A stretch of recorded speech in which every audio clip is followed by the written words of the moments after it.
Hi friend and welcome. I'm Anna Helman, and in today's video we are going to look at tips for avoiding measuring on cards. If you have a hard time with measurements on cards, watch along because these are some great tips to just avoid the measurements altogether. Let's get started. We are starting with an adorable paper pack, and we're going to do a little bit of cutting here just to get started and look at not worrying about measurements.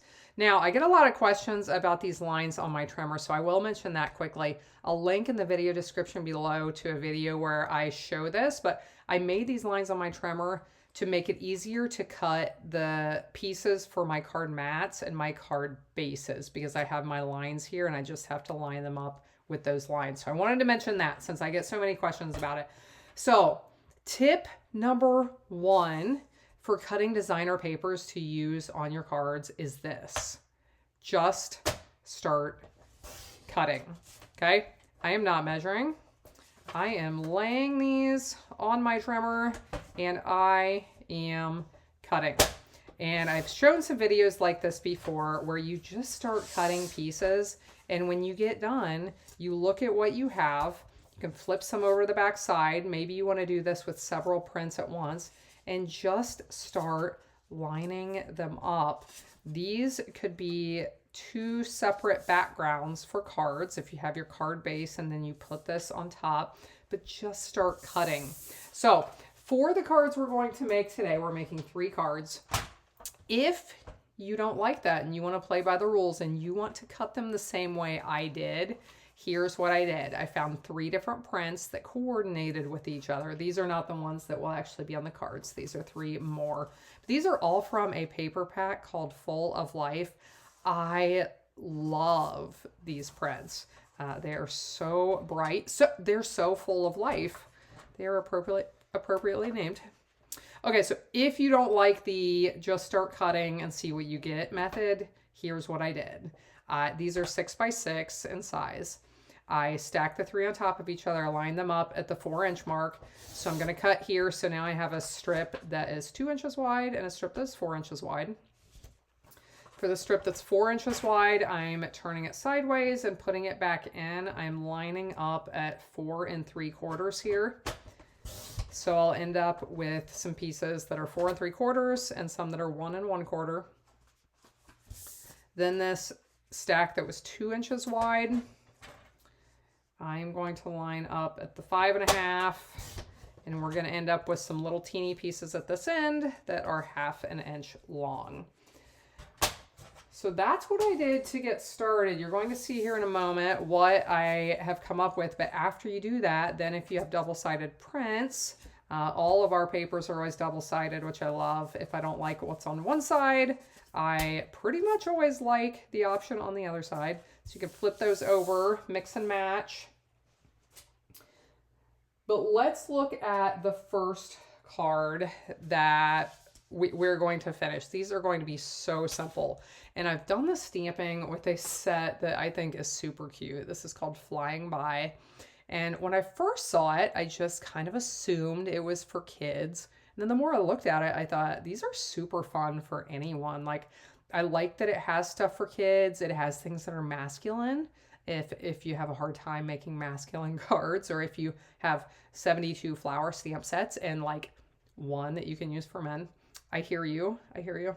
But the more I looked at it, I was like, these are just fun. Like, I would love to get a paper airplane card that says love you lots or hello or whatever, or an airplane. You know, they're just a lot of fun. So I have already done my stamping, and we are going to look at 2 more tips for not worrying about measurements. So here is the next one. It is to do your stamping on whatever size piece of paper you want, and then just line it up on your trimmer. You don't have to look at measurements. I usually just line it up and I think, okay, well, I want a little border off the edge past my stamping, so I'll line it up there. And then same thing here. I'm not really worried about my measurement. I just want to make sure it's straight and that I have a little bit of white space around my stamping, and that looks great, okay? So it may look like I planned this to be a little bit narrower than that piece right there, this piece, but I did not. And actually, now that I look at this, I do need to trim a little bit more off because it's longer than my card. So I don't need to worry about the measurements. I just know I need to trim a little bit more off, okay? So we'll do that and get this card put together. As we do this, I'm also going to be sharing a few tips for, we're not using ribbon today, we're going to use some twine, but I'm going to share several tips for bow tying or avoiding bow tying if you are not a bow kind of person, okay? So here this is, I have the one big piece of designer paper in the background, this strip, this cute little strip with the paper airplanes. And now bring in a piece of twine. We're going to use twine in 3 different ways on these 3 different cards. And I have shared this in other videos, so you may be seeing this, but this is my favorite tip for tying bows the easy way. You make a loop in each finger. As you see, the tails are hanging down at the bottom. Now we are going to crisscross these just like you would crisscross your shoestrings. I'm putting the right one behind the left one. And now I have to bring this loop right here, the one that's crossed behind, bring it down and through this loop. So I know this gets a little hard to see, but we'll bring it down and through. After we get it down and through, we have kind of a jumble of things going on here. Just straighten it out a little bit.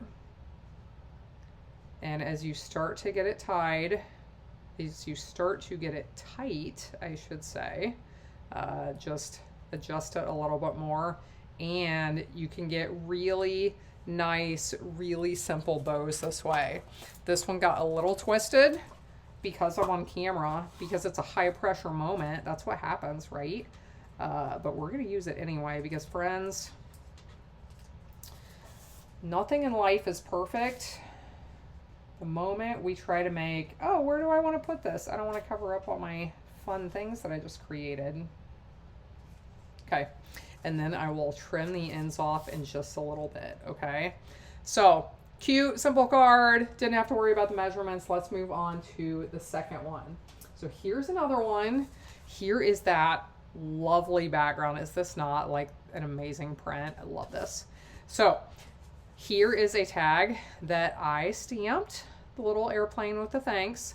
What I want to do is mat this. So this is another tip I wanted to show you. I know when we start to mat things, like I want to put it on here with a nice little border around the edge. That's when we start to get a little more into the measurements, and it can get a little complicated, a little stressful for some of us who don't really like the measurements. So here's what we're going to do. We're still not going to measure. We are going to lay this piece on here. I'm not attaching it yet on purpose because as soon as I attach it, where I make my cut won't be in the right spot. If I wait and I attach it later, I can like adjust and make it look like it's centered. So I thought about attaching it first, and then I thought, nope, we're going to wait and attach it later.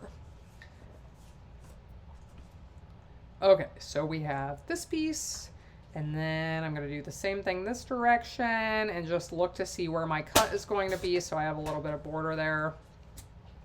That just looks amazing. And now we're going to do this one more time.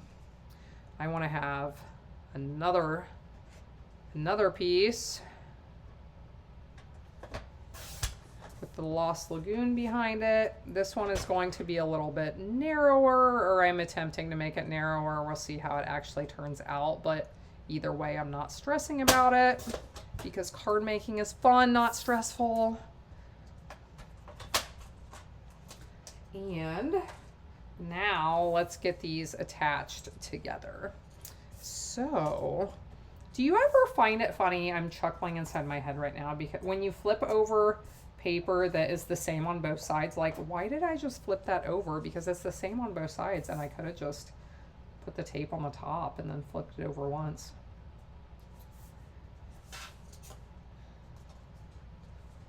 If you have a hard time centering things, here is how I typically center things and get them pretty good without getting things crooked or misaligned. I lay it down where I think it should be, and I don't press anything down. This is even my heavy duty tape, my Seal Plus heavy duty stuff, and I can still move it if I want to. I just wait till it's in the right spot, and then I press down, and it is going to stay where it is. I just love this. Like, these are so simple. You may be thinking, well, I could really use something a little more complicated today. But I love some good simple cards. Simple is my jam. Sometimes for all of you, I push myself out of my box to do complicated things. But simple is my thing. Okay, here's what I'm going to do with this twine. Here's another way to use your twine. Now, I'm going to tie this one the way I normally tie it. I just showed you the other way, and you can do this the other way, but I just have two pieces of twine together. Sometimes I think it's fun to have a little double bow. So I'm tying two together. You can do it your normal way, or you can do it the way I just showed you. I'm going to grab my glue dots here, and I'll show this. I should have showed you on the last one, but if your glue dots are ever too big for your twine, what you can do is roll it up. I feel like this is not the right description, but I want to say roll it up like a hot dog bun. So it's long and skinny, or like roll it up like some people can roll their tongues up. Roll it up in a little loop, and that makes it smaller, so it's not going to stick out from behind your twine, okay? Cute, cute. Okay, one more.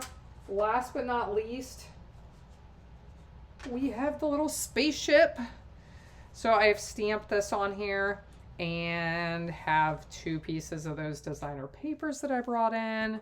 This one, we are not going to do any cutting or anything, but I just wanted to show you another fun way to use twine on your cards. And this time we are not tying any bows. We are avoiding that. I know some of us struggle with that, or sometimes we just want to keep it easy. Sometimes we just want some different ideas. So here is a fun idea. I really like to put twine on this way. And I just put a piece of tape in there, and then I just wind it back and forth. Now, as I start to do this, I like to lay my piece of paper on top to make sure it's showing the right amount of twine that I want to show, that it's not too much or too little. If you get done and it's either too much or too little, you can always go back and pull it off, but it's just a little bit easier if you check it first to make sure it's the way you want it to be. And thought about popping this up with dimensionals, but we're just going to stick with some tape here and stick that right over top. So let's bring those other two cards back in. These are my super simple cards that I did not worry about measurements on. Created with this adorable Flying By stamp set. So I'll have links to all these products in the video description below if you want to take a look. I'm going to flip my camera. Let's chat for a minute. The holidays are coming, and they're coming quickly, right? This time of year can get so crazy. And you know what? I'm like, the older I get, the more I just want to rebel against like the whole world, like all the things the world wants to teach us. I don't know what, the fear, the anxiety, the depression, I need to be happy because I go shopping a lot and I eat lots of fast food. I don't know. The older I get, the more I just like, I'm like,